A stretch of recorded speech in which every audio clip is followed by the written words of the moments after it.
Thank you, Mr. President, and all of you for convening here today on this important matter. When President Trump took office, he made it among his highest priorities the restoration of peace anywhere and everywhere in the world where the opportunity presented itself.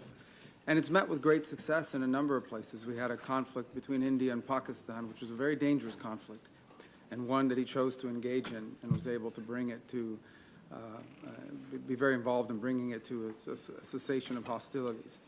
When Thailand and Cambodia were engaged in hostilities, the president got involved over a weekend over in the United States, and were able to play a critical role in that regard as well.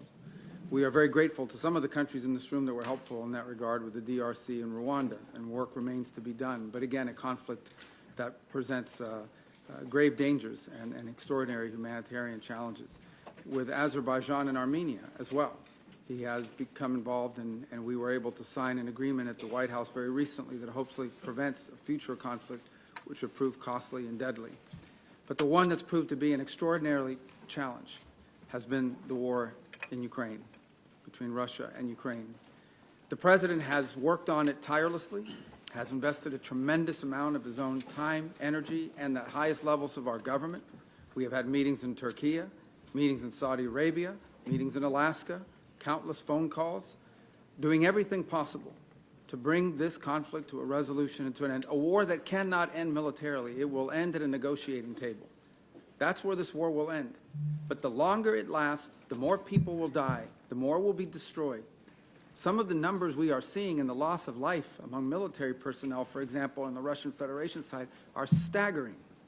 Staggering. In 1 month alone, more loss of life than in the entirety of the U.S. engagement in Afghanistan or Iraq. This war has to end, and we have done everything we possibly can and will continue to do everything we possibly can to bring it to an end. Very generous offers have been made. For example, a ceasefire at the current lines of contact, while all the other details on the future of the conflict could be worked out in terms of future territorial lines. The President has shown extraordinary patience in terms of not assessing additional sanctions in the hopes of having a breakthrough in this regard.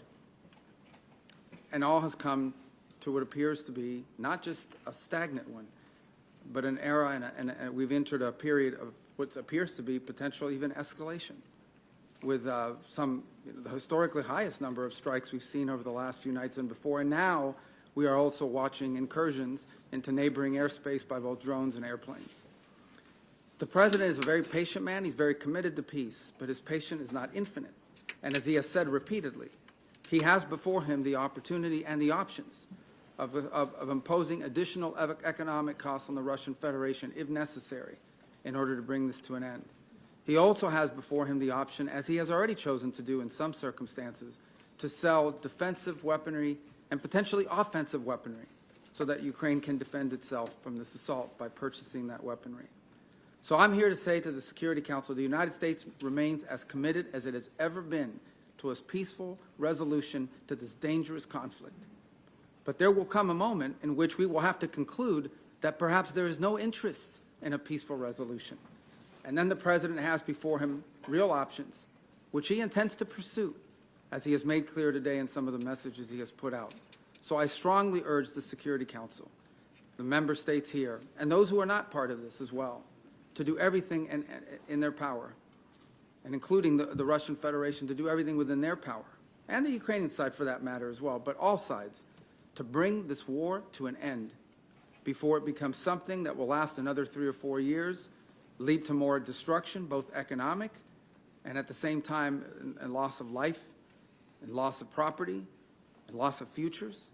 This war needs to end. But if it does not, if there is no path to peace in the short term, then the United States and President Donald J. Trump will take the steps necessary to impose costs for continued aggression. Thank you. I thank His Excellency Mr. Rubio for the statement.